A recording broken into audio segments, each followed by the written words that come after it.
I gotta say, I really like the Salvation Army, a fantastic charity that does an incredible amount of good work. I've given before to the Salvation Army. I believe in their mission, and I believe in the Christian inspiration that drives it. There's a funny scene now from some years ago when Joan Kroc, this is the widow of Ray Kroc, the guy who started McDonald's, and Joan Kroc donated $1 billion. This was her largest gift in the period leading up to her death to the Salvation Army. And then I saw some guy from the Salvation Army on a local channel in San Diego. Joan Kroc lived in San Diego. And the guy goes, "I can't believe it. Joan Kroc has given us $1 million. No, it wasn't $1 million. It was $1 billion. But anyway, point out, all of this comes to mind now that I'm reading. And I had Christian Watson on the show yesterday or the day before to talk about the Salvation Army. But I'm reading their study guide on racism. This is to explore the question of whether the Salvation Army has gone woke. And overall, the study guide isn't that bad. But what really strikes me about it is kind of how dumb it is. One kind of problematic statement after another. And I just want to read a few to give you an idea of how no thinking has gone into this document, or they have lifted it from critical race theorists who are not really even capable of clear thinking at all. Here we go. Quote, "Racial discrimination can take many expressions." Okay, what are they? Quote, "including tribalism, casteism, and ethnocentrism." Wait a minute. None of those three things have anything to do with race. They're not racial discrimination at all. Let's look at it. Tribalism. The Hutu and the Tutsi are fighting in Rwanda. Same race. So they're a different tribe, but they're not a different race. Casteism, India. 4 castes, the Brahmin, the Kshatriya, the Vaishya, the Shudra.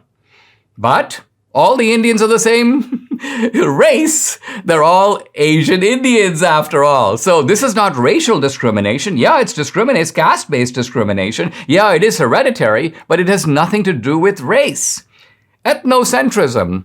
Anthropologists tell us that every culture has a certain kind of inbuilt preference for one's own, and a little bit of a suspicion, at least a kind of wary approach toward foreigners. So ethnocentrism is a universal condition of each group preferring its own. Again, it very often has nothing to do with race. Ethnocentrism can be based upon family. It can be based upon neighborhood. It can be based upon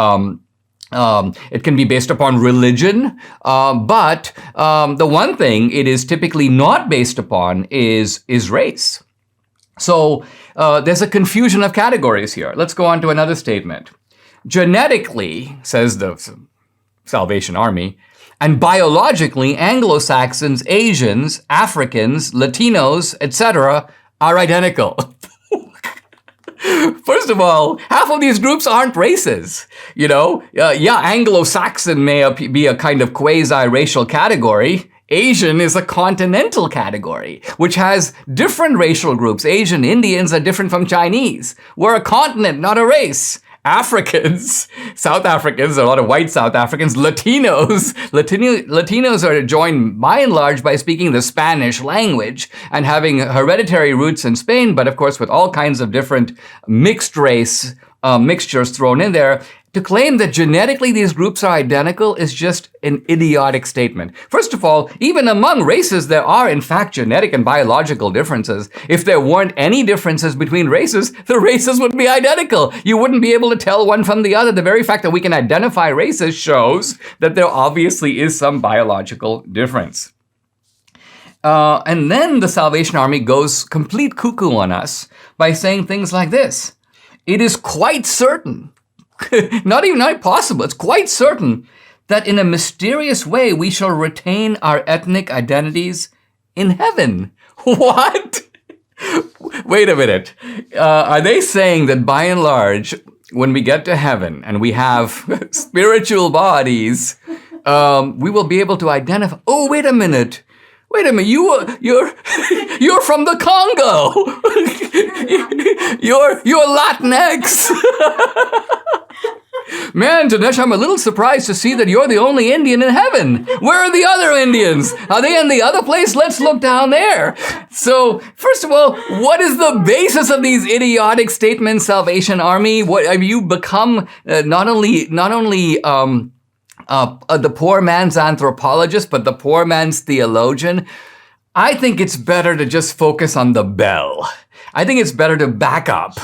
Just focus on doing good works. You're doing a lot of good stuff with the homeless. You know, in a non-discriminatory way, you help all comers. This is a great mission. It reflects, I would call it active faith. So Christ's love pouring out through action. It's great stuff you're doing. Do that and stay away from all this other nonsense. It is really unbecoming of you.